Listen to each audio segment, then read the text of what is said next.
बोलो श्री कृष्ण भगवान की जय। श्रीमद्भागवत महापुराण की जय। श्रीमद्भागवत महापुराण में भगवान के मत्स्य अवतार की कथा। राजा परीक्षित ने कहा, मुनिवर, भगवान की लीलाएं तो अद्भुत हैं। उन्होंने अपनी योग माया से एक बार मत्स्य अवतार धारण करके बड़ी सुंदर लीला की थी। कृपाए मुझे उस आदि अवतार की कथा सुनाइए।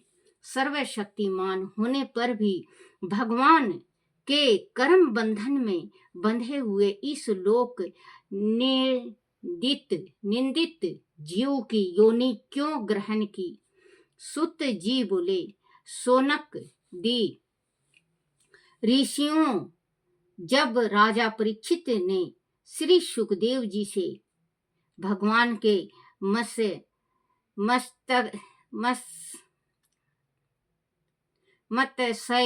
अवतार की कथा सुनने की जिज्ञासा प्रकट की, तब श्री सुखदेव जी ने प्रसन्नता के साथ भगवान के मत्स्य अवतार की कथा सुनाई। श्री सुखदेव जी ने कहा, परीक्षित, भगवान सभी जीवों के जन्मदाता हैं, परंतु वह गो, ब्राह्मण, देवता, साधु, वेद, धर्म, भक्त और अर्थ की रक्षा के लिए विभिन्न शरीर धारण करके अपनी लीला किया करते हैं, परंतु उन प्राणियों में प्रवेश करके उनके बुद्धि गुणों से छोटे बड़े नहीं हो जाते। वह वास्तव में सभी प्रकृति गुणों से रहित हैं। वह निर्गुण है, पर लोक कल्याण के लिए वह साकार जीव का रूप धारण करते हैं। परीक्षित, पिछले कल्प के अंत में ब्रह्मा जी के सो जाने के कारण जब प्रलय हुआ, तब समस्त भूलोक समुद्र में डूब गया था। नींद के कारण वेद ब्रह्मा जी के मुख से निकल पड़े। तभी उनके पास रहने वाले हयग्रीव नाम दैत्य ने योग बल से उन्हें चुरा लिया। उन वेदों को हयग्रीव से वापस छीनने के लिए ही भगवान ने मत्स्य अवतार लिया था। परीक्षित, उस समय द्रविड़ देश के सत्यव्रत नाम के एक बड़े उद्धार एवं भगवान के भक्त राजसी केवल जल पीकर तपस्या कर रहे थे। वह श्रवण सूर्य के पुत्र थे। भगवान ने उन्हें वैवस्वत मनु बना दिया। एक दिन की बात है कि वह राज ऋषि कृत माला नदी में जल से तर्पण कर रहे थे। उसी समय एक छोटी सी मछली उनकी अंजलि में आ गई। सत्यव्रत ने अंजलि में आई हुई मछली को जल के साथ फिर से नदी में डाल दिया। तब उस मछली ने बड़ी करुणा के साथ सत्यव्रत से कहा, राजन, आप बड़े दयालु हैं। आप जानते हैं कि जल में रहने वाले जंतु अपनी जाति वालों को खा जाते हैं। आप मुझे मरने के लिए फिर से इस नदी में क्यों छोड़ रहे हैं? मैं भय से व्याकुल हुई जा रही हूं। सत्यव्रत नहीं जानते थे कि स्वयं भगवान ही उन पर कृपा करने के लिए मछली रूप में पधारे हैं। उन्होंने उस मछली की रक्षा करने का संकल्प कर लिया। उन्होंने उसे मछली को उठाकर अपने जल पात्र में रख लिया और उसे अपने आश्रम ले आए। आश्रम में लाने के उपरांत एक रात में ही वह मछली उस कमंडलू में इतनी बढ़ गई कि उसमें उसके लिए स्थान ही नहीं रहा। राजा सत्यव्रत ने मछली को कमंडल में से निकालकर एक बड़े पानी के मटके में रख दिया। वह मछली 2 घड़ी में ही इतनी बढ़ गई कि उसका मटके में समाना भी भारी पड़ गया। राजा सत्यव्रत ने उसे मछली को वहां से उठाकर एक सरोवर में डाल दिया, परंतु वह भी थोड़ी देर में ही वह मछली इतनी बढ़ गई कि सारा सरोवर ही घिर गया। सत्यव्रत ने उस बड़े से बड़े सरोवर में डाला, पर उसका आकार बढ़ता ही चला जा रहा था। वह हार कर अंत में राजा सत्यव्रत ने उसे समुद्र में डलवा दिया। समुद्र में डालते समय मत्स्य भगवान ने कहा, वीर राजन, समुद्र में बड़े बड़े बली मगर रहते थे, वह मुझे खा जाएंगे, इसीलिए आप मुझे समुद्र के जल में मत छोड़ो। मत्स्य भगवान की मधुर वाणी सुनकर राजा सत्यव्रत मोहित हो गया। उन्होंने कहा, प्रभु, मत्स्य का रूप धारण करके मुझे मोहित करने वाले आप कौन हैं? आपने एक ही दिन में 400 कोस 800 मील के विस्तार वाले सरोवर को घेर लिया। ऐसी शक्ति रखने वाले किसी जीव के बारे में मैंने आज तक नहीं सुना। अवश्य आप सर्वशक्तिशाली और अविनाशी ईश्वर श्री हरि हैं। लगता है कि जीव पर दया करने के लिए ही आपने जलचर का रूप लिया है। हे प्रभु, आप जगत की उत्पत्ति, इस शीतलती और प्रलय के स्वामी हैं। मैं आपको नमन करता हूँ। हम भक्तों के लिए आप ही आत्मा और आश्रय हैं। आप मुझे बताइए प्रभु कि आपने किस प्रयोजन से यह रूप धारण किया है? आपने इस अद्भुत रूप में मुझे दर्शन दिया है तो अवश्य इसका कोई कारण रहा होगा। कृपया मेरे भ्रम को दूर करें।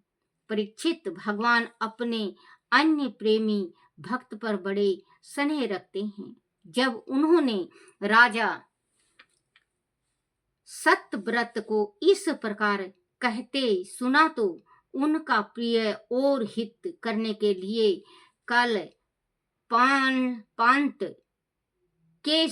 कल्पंत के समय समुद्र में विहार करने के लिए उनसे कहा। भगवान ने कहा, सत्यव्रत, आज से 7वें दिन भूलोक सहित तीनों लोक समुद्र में डूब जाएंगे। उस समय जब तीनों लोक डूबने लगेंगे, तब मेरी प्रेरणा से तुम्हारे पास एक बड़ी नौका आएगी। उस समय तुम समस्त प्राणियों के सूक्ष्म शरीर को लेकर सप्त ऋषियों के साथ उस नौका पर चढ़ जाना। अपने साथ अन्न और अनाज, अपने साथ धान और अनाज के दाने के बीज रखना। उस समय सर्वत्र एकमात्र महासागर की लहराता हुआ दिखाई देगा। चारों ओर गहरा अंधकार होगा। केवल ऋषियों की दीप ज्योति के सहारे ही चारों ओर देखना और नाव पर चढ़कर सर्वत्र विचारण करना। मन में किसी प्रकार का भी कलेश विकलता और भय मत लाना। जब प्रचंड झन झंझावत के कारण नाव डगमगाने लगेगी, तब मैं वहां आऊंगा। उस समय वासुकी नाग के द्वारा तुम उस नौका को मेरे सींग से बांध देना। सत्यव्रत, जब तक ब्रह्मा जी की रात रहेगी तब तक मैं ऋषियों के साथ तुम्हें उस नाव में बैठाकर ढोता रहूंगा। उस समय तुम जो भी प्रश्न करोगे मैं उसका उत्तर दूंगा। मेरे उपदेश से तुम्हारे हृदय में पर ब्रह्मा की वास्तविक महिमा उदय हो जाएगी और तुम ठीक प्रकार से उसे समझ जाओगे। ऐसा कहकर भगवान अंतर ध्यान हो गए। परीक्षित, राज ऋषि सत्यव्रत कुशा के आसन पर पूर्व की ओर मुख करके बैठ गए और मत सय रूप भगवान का चिंतन करने लगे। 7 दिन बाद प्रलय काल आ गया। समुद्र ने अपनी मर्यादा छोड़ दी। आकाश से प्रलयकारी भयानक मेघ तेज वर्षा करने लगे। देखते देखते सारी पृथ्वी डूबने लगी। तभी राजा सत्यव्रत ने एक विशाल नौका को अपनी ओर आते देखा। तब वह ध्यान ध्याय तथा अन्य बीजों धान देखा। तब वह धान तथा अन्य बीजों को लेकर सप्तऋषि के साथ उस पर सवार हो गए। सप्तऋषियों ने बड़े प्रेम से राजा सत्यव्रत से कहा, राजन, तुम भगवान का ध्यान करो। भगवान का ध्यान करो, वह ही हमें इस संकट से बचाएंगे और हमारा कल्याण करेंगे। उनकी आज्ञा से राजा ने भगवान का ध्यान किया।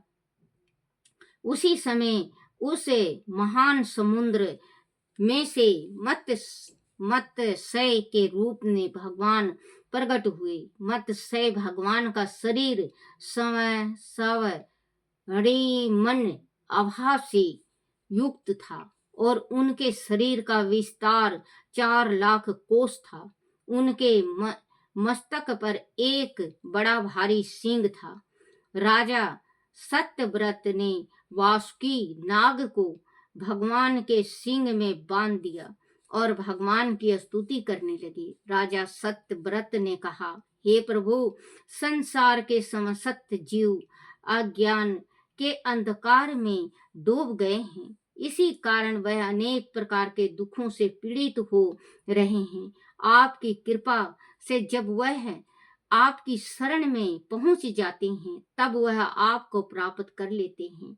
इसीलिए हमें संसार के इस बंधन से छुटकारा आप हमें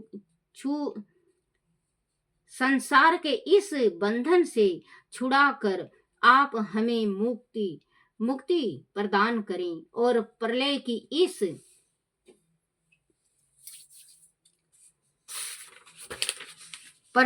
इस बेला में हमारी रक्षा करें। आप सर्वशक्तिमान हैं। हम आपकी शरण लेते हैं। आप देवताओं के भी पूज्य परमेश्वर हैं। हमें ज्ञान प्राप्ति के लिए आपकी शरण में हैं। हम सत्य बुद्धि दीजिए।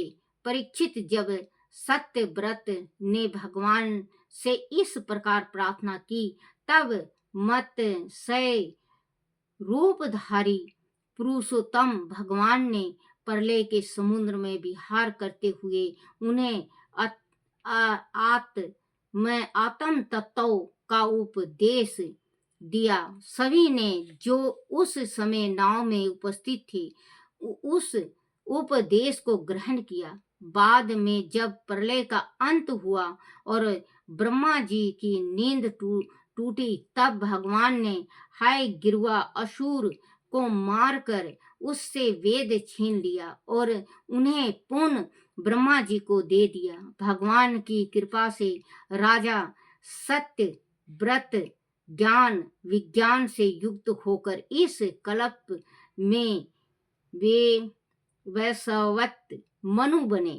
अपने योग माया से मत सय रूप धारण करने वाले भगवान विष्णु और राज ऋषि सत्य व्रत का यह स्वाद एवं श्रेष्ठ कथा कथा नक कथा नक सुनकर मनुष्य सभी पापों से मुक्त हो जाता है। जो मनुष्य भगवान के इस अवतार का प्रतिदिन श्रवण करता है, उसके सारे संकल्प सिद्ध हो जाते हैं, उसे परम गति प्राप्ति होती है। बच्चों, जो इसको रोज लगातार सुनता है या पढ़ता है या किसी को सुनाता है, तो उसकी हर एक मनोकामना इच्छाएं, उसकी हर एक मनोकामना और उसकी हर एक इच्छाएं पूर्ण होती हैं और विष्णु भगवान का कृपा उस पे सदा रहता है। और अंत में जिस टाइम इस संसार को छोड़ के जाता है तो उसको मोक्ष मिलती है। तो बच्चों, सुनो और सुनाओ, पढ़ो और सुनाओ, क्योंकि बच्चों रोज अगर आप पढ़ते हो तो भगवान का कृपा होगा। आप जरूर पढ़ा करो। एक बार और दोहरा रही हूं,